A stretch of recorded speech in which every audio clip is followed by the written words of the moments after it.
speechless. He heavy crystal glass did not shatter because it slipped from an idle hand. It shattered because the sudden, absolute silence in the grand ballroom stripped the room of its very air. It was June 1972. High in the hills of Beverly Hills, California, inside a sprawling Spanish revival mansion where the Hollywood elite gathered to toast the changing of the guard.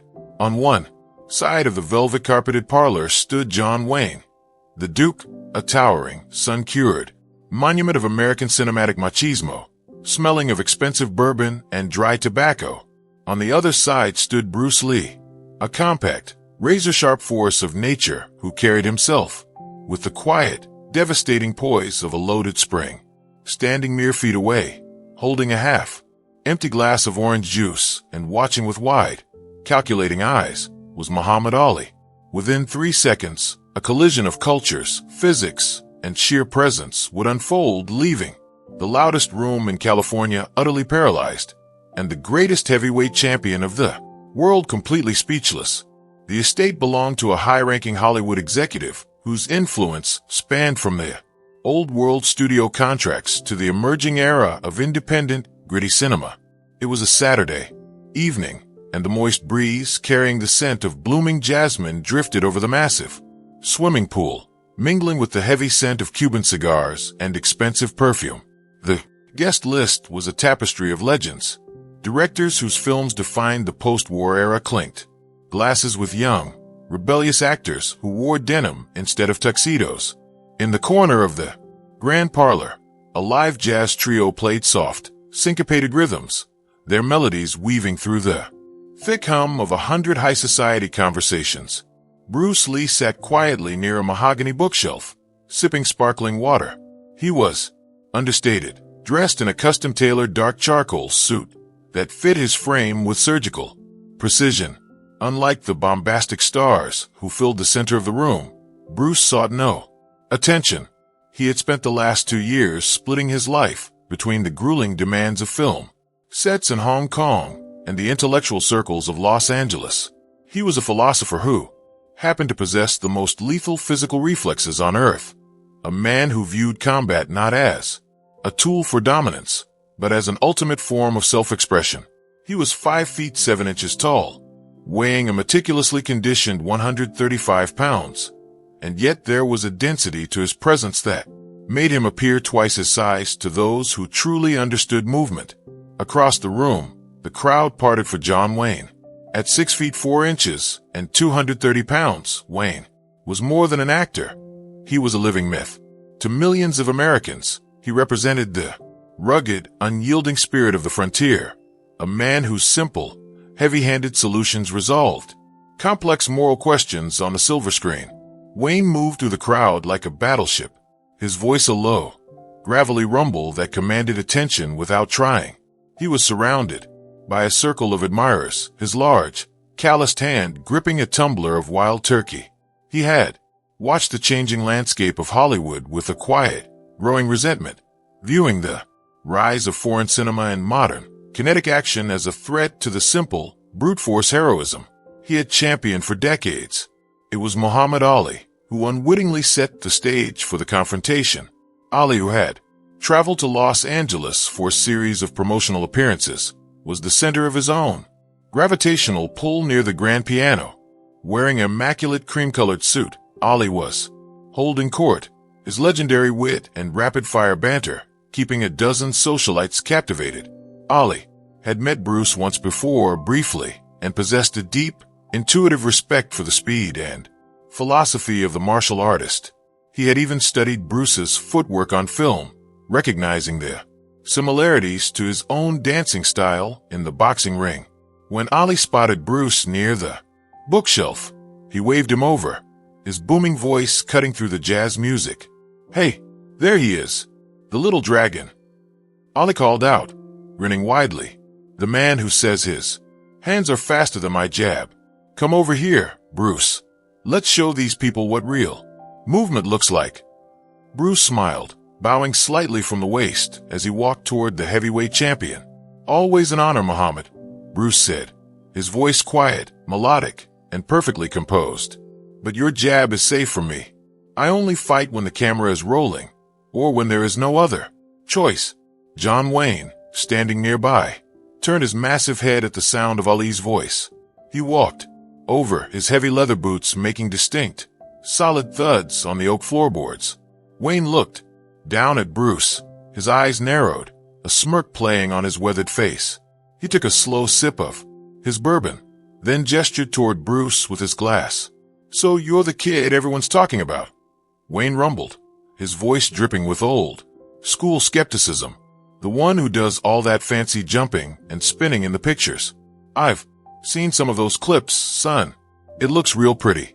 But where I come from, we call that dancing. In a real fight, all that spinning just gets you a fist in the jaw. A man just grabs you, throws you through a saloon door, and that's the end of the story. Style is a limitation, Duke. In real combat, if you are rigid, you break. If you are water, you flow around the obstacle." Bruce Lee. The parlor went dead silent. The jazz trio stopped playing, their instruments hanging in mid-air as the tension in the room spiked. 75 of Hollywood's most powerful figures froze, their eyes darting between the aging titan of the American West and the young pioneer of Eastern martial arts. Muhammad Ali's grin faded, replaced by a sharp, calculating focus. He took a step back, his boxer's instincts instantly recognizing that this was no longer a casual party conversation. This was a challenge of egos, a clash of two entirely different eras of masculinity. Wayne's challenge was raw, public, and loaded with the arrogance of a man who had spent 40 years being told he was unbeatable. He viewed Bruce not as a legitimate warrior, but as a product of modern movie tricks, a small, foreign actor whose popularity threatened the traditional image of the rugged, heavy-fisted American hero. Wayne took another step closer, using his massive height and weight advantage to loom over Bruce, trying to establish physical dominance before a single hand was raised. "I'm serious, kid," Wayne continued, his tone turning sharper, fueled by the whiskey and the quiet audience. "I've fought real men, big men in my time. Men who didn't need to scream or jump around to win a fight. You look like you weigh about as much as my wet saddle. If I wanted to, I could take you down with one hand, and there isn't a damn thing your kung fu could do about it. Why don't you show us some of that movie magic right now? Let's see if you can actually do anything when a real man puts his hands on you." Bruce did not flinch. He did not step back. His posture remained perfectly relaxed, his hands resting lightly at his sides, his chest rising and falling in deep, measured breaths. He looked up into Wayne's eyes, his expression completely neutral, devoid of anger, fear, or hesitation. It was the absolute calm of a master who knew exactly what he was capable of, and felt no need to prove it through anger. "You are fighting the character you play, Duke," Bruce said, his voice quiet but carrying to every corner of the silent room. "A character is written to win. A man is not. If you truly wish to test your strength, I accept. But we do not fight. We demonstrate. You try to lay your hands on me. You use all your strength, all your weight. If you can touch my chest, you win. If you cannot, you must admit that there is more to combat than size." John Wayne grinned, the confident, slow-burning grin of a cowboy who had just been handed an easy win. He set his crystal glass down on a nearby side table, where it clinked softly against the wood. He shrugged off his heavy tweed jacket, revealing his massive shoulders and thick, muscular arms. He stood facing Bruce, feet planted wide, his hands open and raised in a loose wrestling stance. To Wayne, the solution was simple. Use his 75-pound weight advantage to grab the smaller man, pin his arms, and lift him off the floor. It was a strategy based on sheer mass and leverage, the unyielding force of a mountain against a stone. "All right, kid," Wayne said, his voice dropping to a low, intense rasp. "You asked for it. Don't go crying to your director when you hit the floor." Bruce stood 3 feet away. He did not take a traditional stance. He did not raise his fists. He simply shifted his weight slightly to his back foot, his knees bent in a microscopic adjustment that lowered his center of gravity. His hands remained open, floating near his ribs, alive and sensitive. to the air. The distance between them was the critical zone, the space where life and death were, decided in fractions of a second. The confrontation lasted exactly 3 seconds. In the first second, Wayne exploded forward with the surprising speed of a large animal, lunging with both arms extended to wrap around Bruce's shoulders in a classic bear hug. His massive hands reached out, his fingers claws of pure intent, his entire 230-pound weight driving his momentum forward. To the onlookers, it appeared Bruce was about to be crushed, swallowed whole by the sheer mass of the older actor. But Bruce was already moving. Before Wayne's fingers could even brush the fabric of his suit, Bruce executed a microscopic sidestep. A movement so minimal and efficient that he seemed to simply dissolve from Wayne's line of sight. He moved offline, his body rotating precisely 3 inches to the left, allowing Wayne's massive momentum to carry him into empty space. In the second, as Wayne stumbled forward, his balance compromised by the absence of the resistance he expected, Bruce did not retreat. He stepped inside the arc of Wayne's extended arm, entering the blind spot of the giant. In a single fluid, unbroken motion, Bruce's right hand shot forward. It was not a punch, but a demonstration of absolute control. His fingers, aligned like a spearhead, stopped exactly 1/2 inch from the hollow of John Wayne's throat. Simultaneously, Bruce's left foot slid behind Wayne's heel, creating a mechanical block, while his left palm rested lightly against Wayne's chest, controlling his center of gravity. The alignment of Bruce's body was perfect, a kinetic chain that anchored him to the floor while directing all of Wayne's forward energy against himself. In the third second, Bruce applied a microscopic burst of energy, a localized application of the legendary 1-inch power. He did not strike Wayne. He simply directed a brief, concentrated push through his palm into Wayne's chest while his foot blocked Wayne's heel. The effect was immediate and devastating.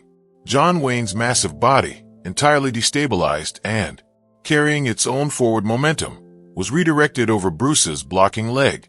The cowboy's knees buckled.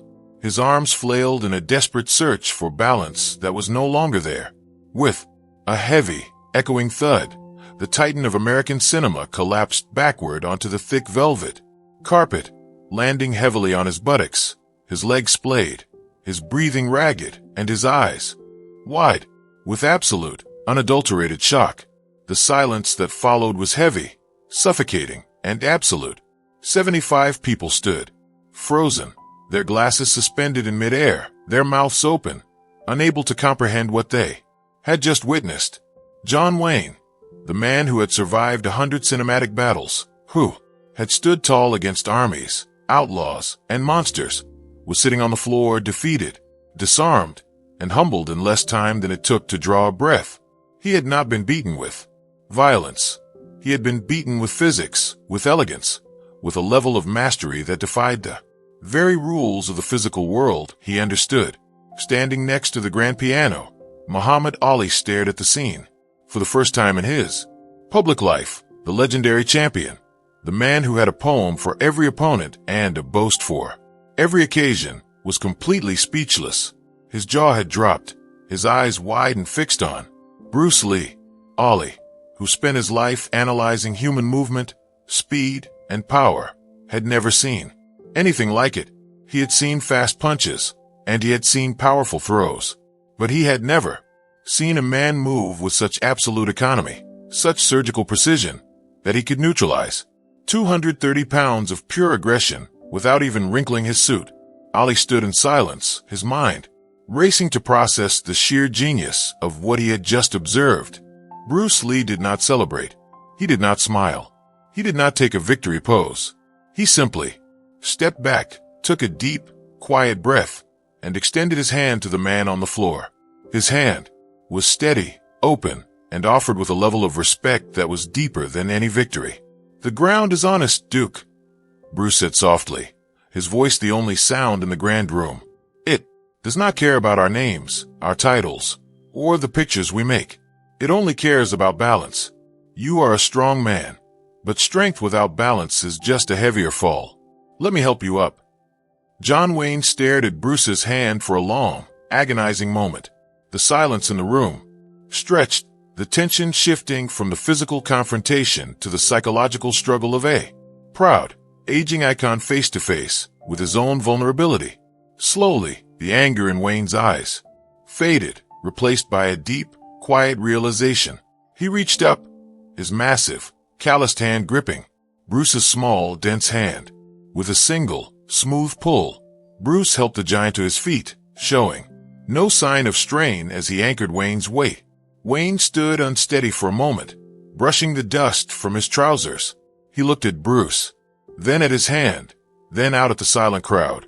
He took a deep, heavy breath, then reached over and picked up his glass of bourbon. He raised it toward Bruce in a quiet, solemn toast.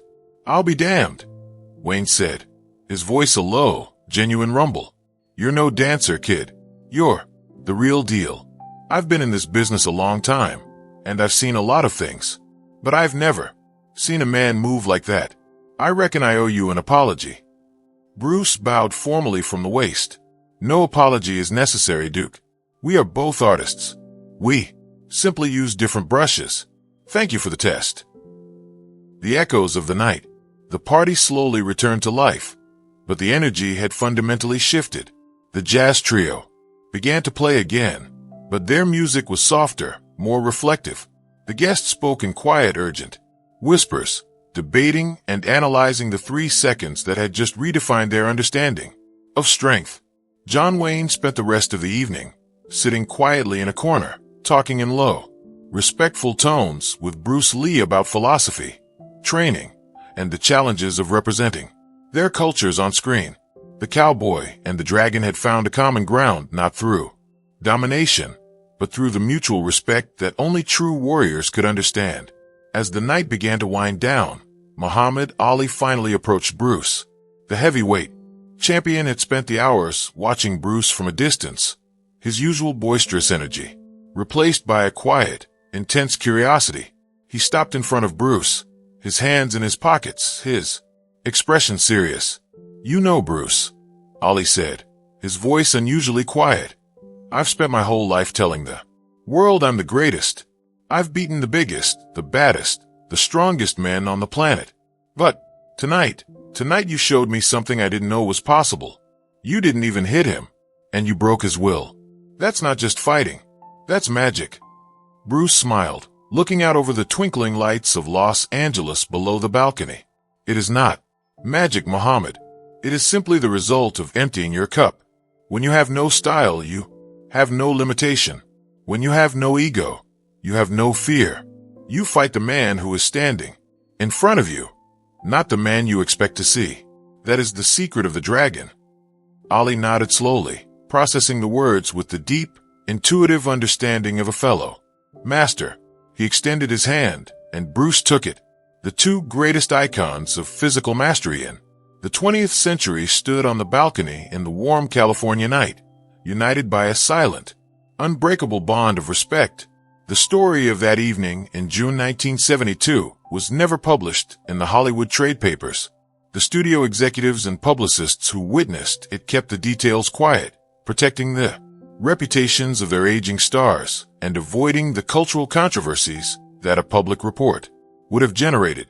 But among the martial arts community, the actors who were there, and the trainers who worked behind the scenes, the story became a sacred legend, a moment of pure, undeniable truth that proved, once and for all, that the mind is the ultimate weapon, and that real mastery has no size, no style, and no limits. It was the night the cowboy met the dragon, and the night the greatest champion of the world learned that there are powers in this world that cannot be boxed, cannot be predicted, and can never be forgotten.